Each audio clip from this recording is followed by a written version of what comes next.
ఆప్కి అదాలత్లో ప్రముఖ గాయకుడు కంపోజర్ అయిన అద్నన్ సామి గారి మీదున్న తర్వాత ఆరోపణ, ఈయన 1వ నంబర్ బద్దకిష్టు.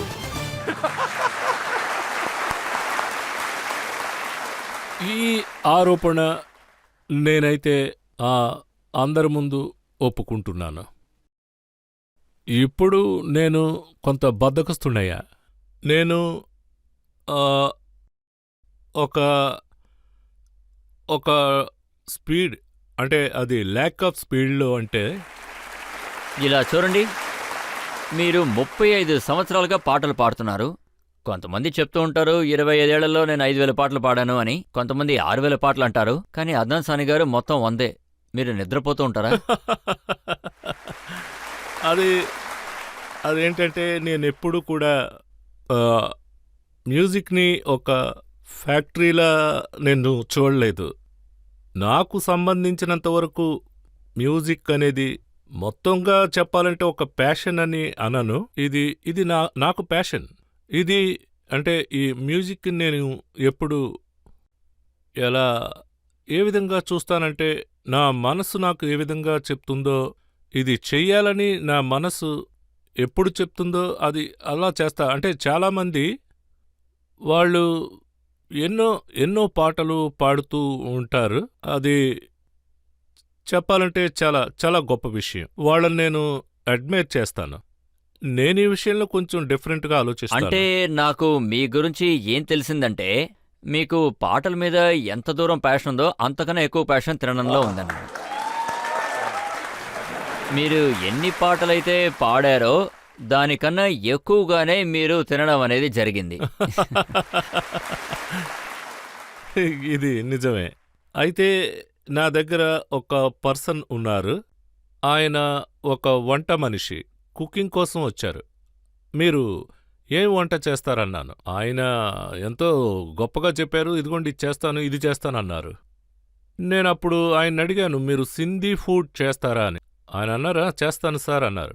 నాకు వెంటనే రాజేష్ ఖన్నా గారు గుర్తుకొచ్చారు. ఆయన చూడ్డానికి ఆ విధంగానే ఉన్నారు. అయితే ఒక పని చేయండి, మీరు సింధీ బిర్యానీ చేయండి అన్నాను. తర్వాత నేను రికార్డింగ్కి వెళ్ళిపోయాను. రికార్డింగ్ ముగిసిన తర్వాత నేను ఎంతో ఆకలితో ఆ సింధీ బిర్యానీ తినడానికి అక్కడికి వెళ్ళాను.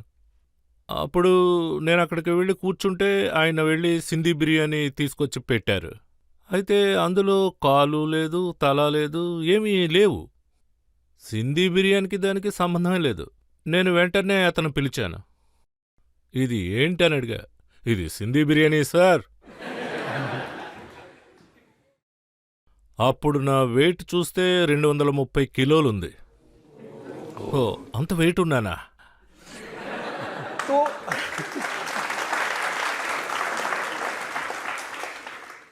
నేను మళ్ళీ అతను అడిగాను, ఇదే సింధీ బిర్యానీ అని.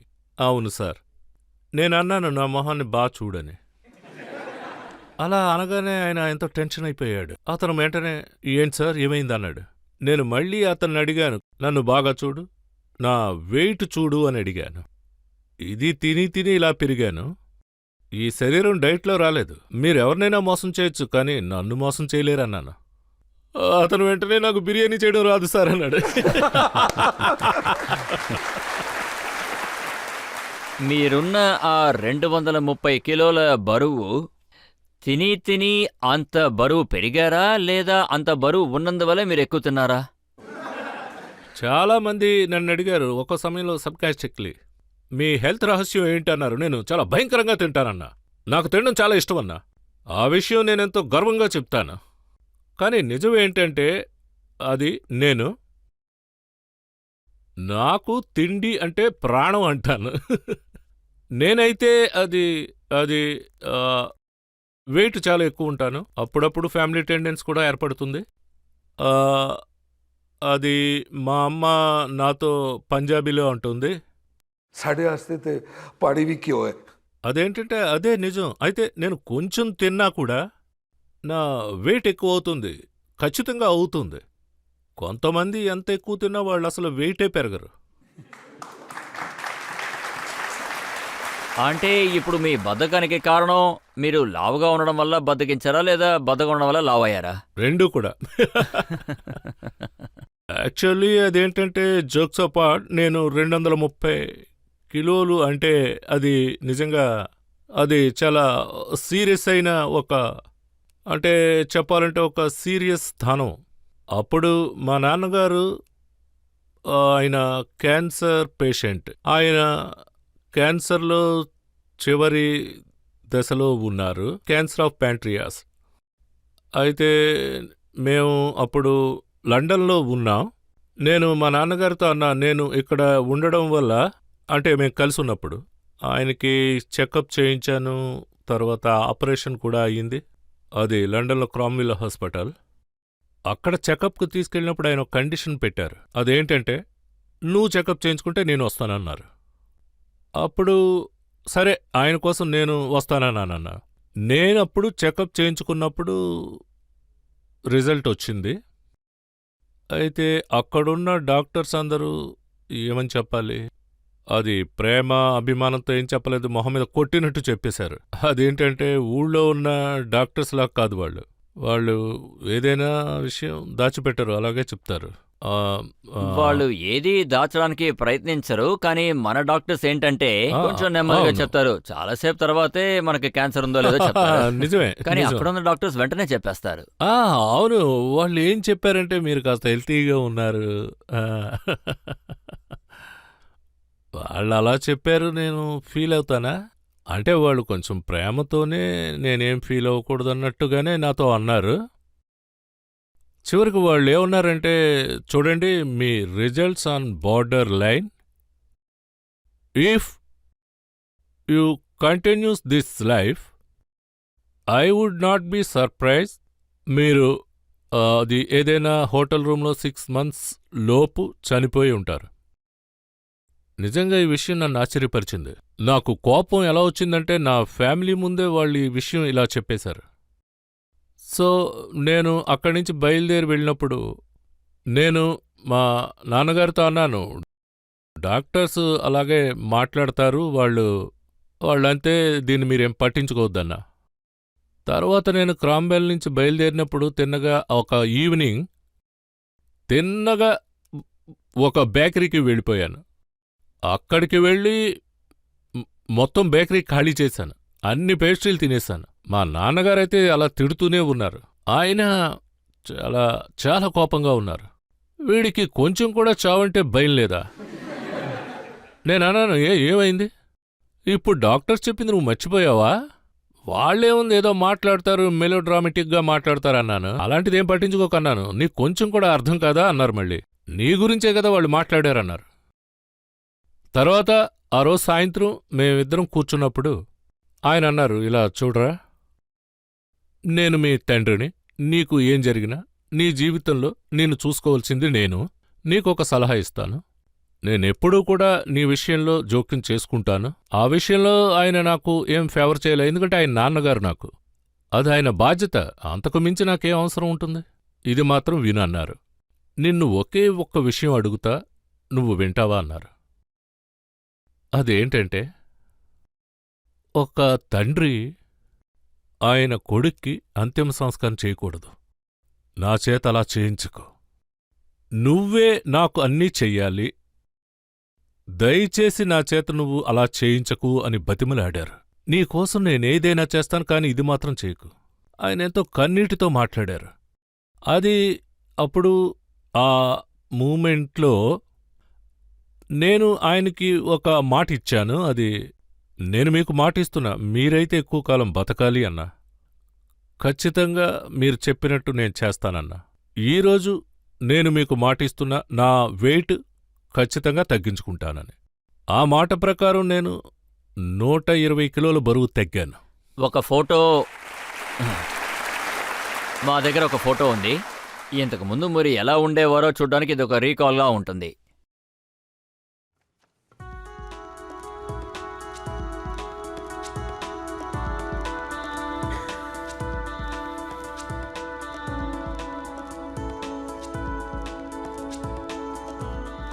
మీరు అంత లావుగా ఉన్నప్పుడు డ్రెస్సులు ఎలా కుట్టించేవారు? టైలర్ కొలతలు ఎలా తీస్తాడు? నా షోల్డర్ని బట్టి. అదొక విచిత్రమైన కథ. అప్పుడు ఒకే ఒక్క టైలర్ నా దగ్గరకొచ్చాడు. అతను నా కొలతలు తీసుకుంటున్నప్పుడు, ఇలా తీస్తున్నప్పుడు అది అద్- అది ఆ టేప్ ఉంటుంది కదా, అది కంప్లీట్ అయిపోయింది. అప్పుడు అక్కడ ఆయనతో పాటు ఒక అసిస్టెంట్ ఉన్నాడు. ఆయన ఎక్కడైతే కంప్లీట్ అయిందో అక్కడి నుంచి మళ్ళీ ప్రారంభించాడు. అలా అలా మొత్తం అంతా కూడా తిప్పాడు ఇలాగా. అక్కడ వరకు అయిపోయింది, మళ్ళీ మొదటి నుంచి కొలత తీశాడు. అంతటితో అయిపోలేదు, మళ్ళీ ఇంకో విషయం చెప్పాడు. సార్ మీరు కొంచెం కొంచెం తగ్గారు అన్నాడు. దానికి నేను ఇలా అన్నాను, మీరు మీరు చూసారంటే ఆ టైంలో నా వేస్ట్ కొలత చెప్పాలంటే నా యొక్క వేస్టేజ్ 81. చప్పట్లు కొట్టండి. సో 81 వేస్ట్, 220 కిలోల వెయిట్. అయితే పడుకోవడానికి బెడ్ కూడా సపరేట్గా రెడీ చేసుకున్నారా? లేదు, అది కాదు. మీకు విషయం తెలుసా, చాలా సంవత్సరాలు అంటే చాలా సంవత్సరాల వరకు నేను సరిగ్గా నిద్రపోయేవాడిని కాదు. ఎందుకంటే నా వెయిట్ ఎంత పెరిగిపోయింది అంటే, నేనలా పడుకుంటే అది నా ఫ్యాట్ అంటే ఇది ఆ లంగ్స్ వరకు అలా ప్రెషర్ ఇచ్చి అలా అలా నొక్కేస్తుంది. అప్పుడు నేను ఊపిరి కూడా తీసుకోలేను. అందువల్ల ఎప్పుడు కూడా కూర్చునే నిద్రపోతుంటాను. చాలా సంవత్సరాలు. దానివల్ల ఎన్నో కాంప్లికేషన్స్ వచ్చాయి. తర్వాత నాకు వాటర్ అడిక్షన్ ప్రాబ్లం కూడా వచ్చింది. అప్పుడప్పుడు నేను లాంగ్ ఫ్లైట్ ట్రావెల్ చేసినప్పుడు అది ఏం జరుగుతుందో మీరు చూసారంటే, నా కాళ్లల్లో నీరు అలా పట్టి ఉండేది అంతా కూడా. నాకు ఏ లెవెల్లో వాటర్ రిడక్షన్ ఉందంటే అది అప్పుడు ఆ టైంలో నాకు లింఫోడిమా కూడా వచ్చింది. చాలా చాలా మీరు కష్టపడిపోయేవాడిని. చాలా షోస్ చేశారు. ఆ షోస్ చేసేటప్పుడు మీరు వెళ్ళి కారులో కూర్చోాలి. మరి అలాంటప్పుడు ఏం చేసేవారో చెప్తారా? అది అది మీకు మొత్తం డీటెయిల్డ్గా చెప్తాను. ఇది పబ్లిక్ ఈ విషయం గురించి మర్చిపోయారు అంతా కూడా.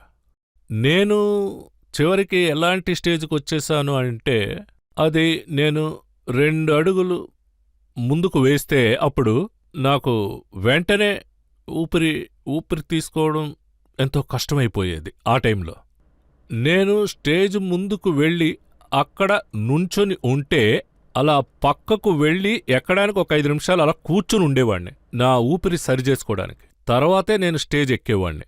తర్వాత స్టేజ్ దిగడానికి అంటే ఓ 10-15 నిమిషాలు మాట్లాడలేకపోయేవాణ్ణి. ఎందుకంటే నా ఊపిరి ఎంతో ఆయాసంగా ఉండేది. నా వల్ల మాట్లాడడం కూడా కుదిరేది కాదు. నాకు ఆ క్షణాల్లో చాలా చాలా కష్టపడిపోయేవాణ్ణి. అయితే నేను ప్రాజెక్ట్ ఎలా చేసేవాణ్ణి, ఏ సమస్య లైఫ్లో లేనట్టు ఎంతో ఎంజాయ్ చేస్తున్నట్టుగా, హ్యాపీ లైఫ్ అన్నట్టు. మీరు పాడుతూ పియానో వాయిస్తూ ఉంటే ఎలాంటి కష్టాలు మాకు కానీ కనిపించవు. అదే నిజం. కానీ లోపలన్నది ఎవరికి తెలీదు. అది ఎలా అంటే సర్కస్లో ఉంటుంది కదా, అలాగా ఆ విధంగా. కర్టెన్ వెనకాలన్నది ఎవరికి తెలీదు. కానీ ఇదే నిజం. ఆ తర్వాత వేరే దారి లేదు. తర్వాత నా వెయిట్ అలా తగ్గుతూ వచ్చింది. ఈయన దగ్గర బాడీ వెయిట్ గురించి ఎవరైనా ఏదైనా ప్రశ్నలు అడగాలంటున్నారా? సార్, సోషల్ మీడియాలో చాలా వీడియోలు వైరల్ అయి ఉన్నాయి. అందులో మీరు ఏం చెప్పారంటే వెయిట్ లాస్ అవ్వడానికి మీరు చాలా సర్జరీస్ చేశారని. ఇవన్నీ నిజమేనా సార్? వాళ్ళు చెప్పేవన్నీ నిజమేనా సార్? బెరెటిక్ లాంటివి లేదా లిపోసక్షన్ లాంటివి ఏమైనా చేసుకున్నారా? అవును, మీరు సరిగ్గా చెప్పారు. దీని గురించి చాలా వివాదాలు జరిగాయి. ప్రజలు వాళ్ళకి ఏమనిపిస్తుందో అదంతా చెప్తారు. కొంతమంది ఏమనుకున్నారంటే ఈయన బయోటిక్ సర్జరీ చేయించుకున్నారు, ఇంకొంతమంది ఈయన లైపోసెక్షన్ చేయించుకున్నారన్నారు. అదేంటంటే ఇక్కడున్న వాళ్ళకి అది లైపోసెక్షన్ అంటే ఏమిటో తెలుసా? లైపోసెక్షన్ అంటే ఏంటంటే, ఒకవేళ మీరు బేసిక్గా స్లిమ్గా ఉంటే, ఒకవేళ మీరు ఈ ప్లేస్లో Spot reduction అవును, needle వెయిట్ లాంటివి. అంటే అదే ఆ ప్లేస్లో ఒక సూది గుచ్చి అదే అలా తీసేస్తారు. అర్థమైందా? కానీ నేను 230 కిలోలున్నాను. నాకు వాక్యూమ్ క్లీనర్ అవసరం అయ్యింది. దాన్ని పట్టుకొని లోపల పెట్టాను. అందువల్ల లైపోసెక్షన్ అనేది ఖచ్చితంగా నాకు అవసరం కాలేదు. పేరియాట్రిక్ సర్జరీ కూడా నాకు అవసరం లేదు. నాకు ఖచ్చితంగా ఒక మంచి న్యూట్రిషన్ ఉన్నారు. ఆయన ట్రీట్మెంట్ బాగా ఇచ్చారు. ఆయన నిజంగా నాకు దొరికారు. ఆయన హ్యూస్టన్లో ఉన్నారు. ఆయన నాకు నిజంగా ఒక మంచి డైట్ చార్ట్ నా కోసం అలా పెట్టారు. అదేంటంటే ఒక high protein diet, no bread, no rice, no sugar, no oil, no alcohol. అంటే అది ఒక హై ప్రోటీన్ డైట్ అంట. దాన్ని నేను ఫాలో అయ్యాను. అలా ఉంటే నా బరువు కొంచెం కొంచెంగా అలా తగ్గిపోయింది. ఆ సెషన్ గనక చూస్తే నాకు ఇప్పుడు బాగా జ్ఞాపకం వస్తుంది. నేను ప్రారంభించినప్పుడు అది నాకు బాగా గుర్తుంది. అది మొదట ప్రారంభించినప్పుడు నా వెయిట్లోంచి నీరు మొత్తం అలా పోయేది. అదే నీరు మొత్తం పోతుండేది. అప్పుడు నేను మొదలుపెట్టిన మొదటి నెలలోనే 25 కిలోలు తగ్గాను. అప్పుడు నేను చాలా సంతోషపడ్డా. తర్వాత నేను హ్యూస్టన్లో ఒక షాపింగ్ మాల్కు వెళ్ళా, ఒక టీషర్ట్ కొనుక్కుందామని. అది ఒక ఎక్సెల్ టీషర్ట్. దానికి ముందు నేను 9XL టీషర్ట్ వాడేవాడిని. నాకు చిన్నవంటే అసలు నచ్చేది కాదు. అప్పుడు నేను 9XL వేసుకుంటున్నప్పుడు నాకు అక్కడ ఒక టీషర్ట్ బాగా నచ్చింది. అక్కడ ఉన్న ఒక టీషర్ట్, అది ఎక్సెల్. దాన్ని నేను అలా పట్టుకొని నుంచున్నాను. మా అమ్మ పక్కనే ఉన్నారు, ఇలా చూస్తూ ఉన్నాను. అప్పుడు ఆవిడ ఏమన్నారంటే, ఇది చాలా బాగుంది, ఇది ఎవరికిరా? అమ్మా, ఇది నా కోసం అన్నా. ఇలా చూడన్న, నువ్వు వెయిట్ తగ్గిస్తున్నావని నాకు తెలుసు. అయితే ఇప్పుడు ఈ టీషర్ట్ ఉంది కదా, ఇందులోకి నీ చెయ్యి కూడా దూరదు అన్నారు.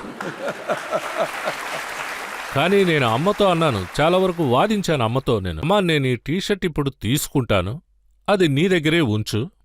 ఎందుకంటే ఏదో ఒకరోజు ఆ టీషర్ట్ నేను ఖచ్చితంగా వేసుకుంటా. అలా నేను ఆ టీషర్ట్ కొనుక్కున్నా. మా అమ్మ అనుకుంది, వీడు ఎందుకింతలా వాగ్వివాదం చేస్తున్నాడు అని. ఎందుకంటే నేను డైట్ ప్రారంభించి సగంలో వదిలిపెట్టేశాను. ఎందుకంటే నాకే ప్రయోజనం అనిపించలేదు. అప్పుడు ఏం జరిగిందంటే, కొన్ని రోజులకు నా వెయిట్ అలా పెరగడం నేను కొంచెం ఫీల్ అయిన విషయం అది. అలా ఫీల్ అయ్యాను. అలా నాకు అనిపించింది. అప్పుడే నేను ఆ టీషర్ట్ ట్రై చేశా.